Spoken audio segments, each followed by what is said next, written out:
करम तेरे वल नजर मारा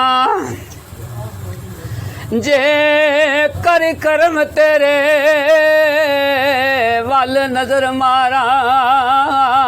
कोई अमल मेरा औस तुलनाई आग पानी आवा ते रिज़्क वाफर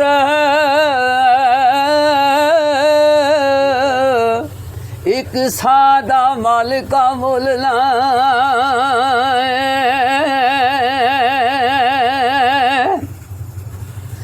किसे सफ़ेद सतर नहीं देखी यादी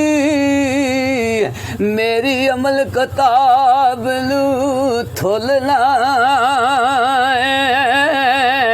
जो भी है करदार सरदार मेरे अल्लाह सोने तै थी भुलना अल्लाह सोने तै थी भुलना। जी साईं जी बाबा साढ़े जिला जिलम के एक बुजुर्ग हो गुजरे ओही रब्बे कायनात की बारगाह च पेश हैं तो की आखदे पे आ फरमाते हैं ए या खुदा बंदा किसे ऐल ताई जे ना ऐल बनावे ता तेरी मर्जी वसदे मैल खंडरात विच बदल देवें वसदे मैल खंडरात विच बदल देवें कुलियों बैल बनावे ता तेरी मर्जी और नो होर कौन है होर इब्ने रियाई यजीद दी फौज दा एक जरनैल सी आका हुसैन पाक नूं कैद करन वास्ते अगे आया सी दो मंजिलां ते जदों सरकार दी मोहब्बत अल्लाह ताला पे पैदा कर दी तो फिर सब तो पहला शहीद भी करबला दे मैदान का होर इब्ने रियाई ते बाबा याकूब सफरी लिखते न ए होर नो होबे हुसैन आता करके जन्नत सैल पहुँचावे ता तेरी मर्जी सफरी मुस्तफाई खानदान अंदर अबू जहल बनावे ता तेरी मर्जी अबू जहल बनावे ता तेरी मर्जी। अज जड़ा हाजर जमाना इस बड़े कायनात भी झंडे चुलते हैं एक आधा मेरे झंडे थले आओ एक आधा मेरे थले आओ इन्होंने सारिया झंडिया एक दिन दड़म करके टहना झंडा पाक रसूल चलना झंडा सारे उस झंडे नाल शरारतां पे कर रहे हैं उसनूं थले करने की कोशिश पे कर रहे हैं कदे कोई किसी का दुश्मन बन के मौलवी किसी के खिलाफ कदे किसी के खिलाफ है जी खाण का इन्हें बहाना बनाया खबीसा ने झंडा सिर्फ नबी पाक का चलना। बाबा साईं सरदार लिखते हैं ए या रसूल अल्लाह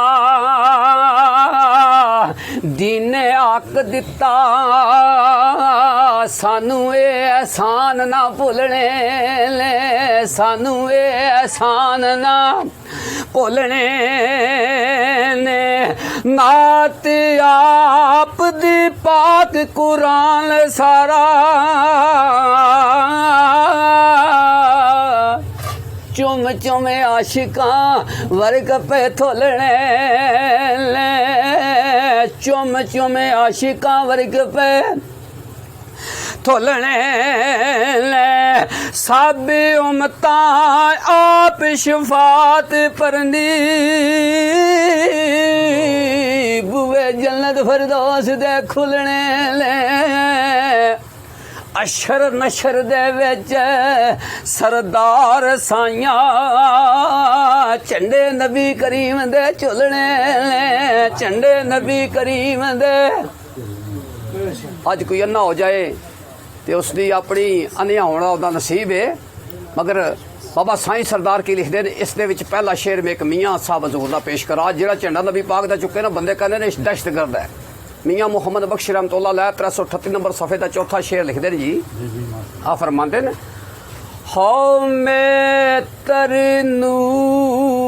सुलेमा मूसा झंडा उसदा चांदे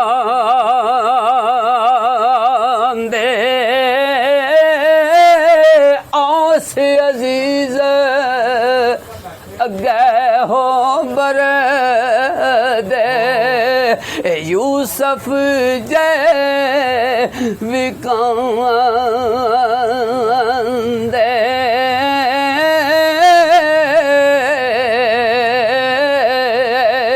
शेर बाबे साईं सरदार दा पेश थी मियाँ साहब हजूर दा एक शेर मैं मिसाल के तौर पर पेश किया ना। बाबा साईं सरदार फरमांदे ओ तू नवें जमाने दी गल करना गल्ला मैं पुरानियां करनियां ने पत्थर वजदे नेक दवा निकले पीड़ा डाडियां किन्ने अजरनियां ने पता लगे गाया शरदे रोज तेनों केड़े सखी ने चोलियां भरनियां ने जिन्ना ते नबी मला सरदार साइया ओ बेड़ियां सदाई तरनियां ने जिन्ना ते नबी मला। बाबा जी लिखते ने हजूर दी अजमत कौन समझ सकता है। बाबा जी लिख देन ए पक्की गल है बेजबान पंछी उड़ रोजा रसूल तू लंघ दे नहीं उड़ रोजा रसूल तू ओए थले नारे मारदा मैं रियासत मदीना बना दूंगा ये कर दूंगा तेरे अल्लाह पल्ला की रियासत मदीना जिन्हें बनाई है उन्होंने दी तुरबत पाक तू अज भी पखलू नहीं लंघदा। ए पक्की गल है बेजबान पंछी उड़ रोजा रसूल तू लंघ दे नहीं कामल वली बुस्ताम बगदाद वाले उच्ची औस दरगाह विच खंग दे नहीं उच्ची औस दरगाह विच खंग दे नहीं लुत्फू करने इशारा हजूर जे कर कलमा बोलनू संग भी संग दे नहीं वद पत्थरू ओ सरदार साइया जेड़े खैर हजूर तू मंगदे नहीं जेड़े खैर हजूर तू